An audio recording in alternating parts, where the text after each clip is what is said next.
బుత్తంతా పేయిగాలినట్టు అనిపించిన దగ్గు పడిచం బట్టి 2-3 ఒద్దులు ఇడవకున్నా ఎమ్మటే దావకన కురుకుతాం. గట్లనే తోపొంట పోతుంటే గాశారం మంచిగా లేక టక్కరైందనుకోర్రి అంబులెన్స్ కు ఫోన్ కొడితే వచ్చి దావకనకు తీసుకుపోతారు. ఇవే కాదు, ఏ బీమార్ వచ్చినా పానం శాత కాకుండా అవుతుంది కాబట్టి డాక్టర్ తానికి పోతాం.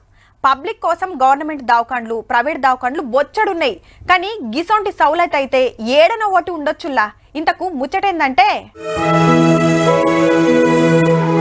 కాకి కట్లకుంటుంది, గద్ద గమ్మునుంది, గుడ్ల గూబ గుడ్లు మిట్కరిస్తుంది, పావురం పైకెగురుడు లేదు, కోడి కూతబెట్టుడు లేదు, పక్షులన్నీ ఏదో పరిశాన్లున్నాయి అనిపిస్తుందిలే.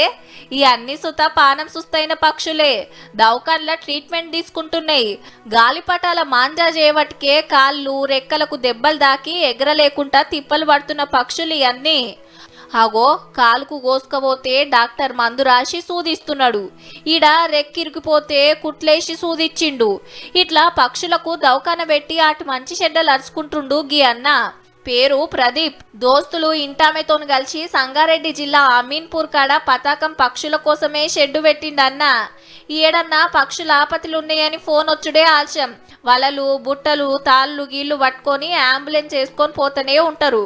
అట్లా తెలంగాణ ఆంధ్ర నుంచి 90,000 మీదనే జీవాలను కాపాడిరంటే చూడుర్రిగా. అట్లా 70,000 దాకా పక్షులే. ఇక షెడ్డుకు తీసుకొచ్చి అవిటి పానం మంచిగా అయ్యేదాకా ఇట్లా గూళ్ళల్లో పెట్టి తిండి తిప్పలు అరుచుకుంటారు. జరంత పానం మంచిగా అయింది అనిపించినాక ఇట్లా ఓ పెద్ద అర్రలే ఎగిరేస్తారు. ఏం పర్వాలేదు, బయటికి పోయి బతుకుతుంది అనిపిస్తే ఇట్లా జంగల్ ఎగిరేసి వస్తారట. నిన్నయాల్టి సంది కాదుల్లో ఏం తక్కువ 16 ఏండ్లకు మీదనే అవుతుంది పక్షులు జీవాలను కాపాడబట్టి. అసలు ఈ ఆలోచన ఎట్లొచ్చిందన్న అని అడిగితే, నేను సడన్ గా ఒక రోజు మా ఇంటికి ఒక కోతి దెబ్బ తగిలి రావటము, దాన్ని ఏం చేయాలి, పాప బ్లీడింగ్ అవుతా ఉండే మా అపార్ట్మెంట్ లోకి వచ్చి. చిన్నప్పటికెళ్లే జీవాలు పక్షులంటే మస్తు పాయరమట. అవిటికేమన్నా అయితే మస్తు బాధ అనిపిస్తదట. గందుకే శాతనైన కాడికి జీవాలను కాపాడుకోవాలని గీకమత్ చేసిండు. కానీ పైసలతో పనాయే.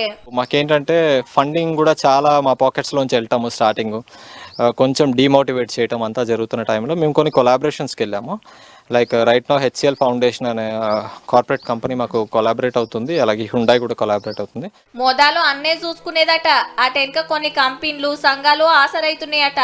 అట్లా నీ డ్యూటీ అయిపోయినాక వచ్చి జీవాలను నడుచుకుంటాడేమో అనుకునేరు. ఆఫీస్లో కూర్చున్నప్పుడు నాకు ఎక్కడో పాము వచ్చిందనో లేకపోతే ఎక్కడో యాక్సిడెంట్ అయినాయనో కాల్స్ వస్తూ ఉంటాయి. సో 2 సాక్రిఫైస్ చేయలేని సిచ్యువేషన్ వచ్చింది. సో పాయింట్లో అనిపించింది, ఎస్ కొలువు చేసుకుంటా కూర్చుంటే జీవాలను కాపాడలేనని మానేసి పూరాగా అవిట్ సేవలనే ఉన్నవంటే ప్రదీప్ అన్న నువ్వు సూపర్ అన్న.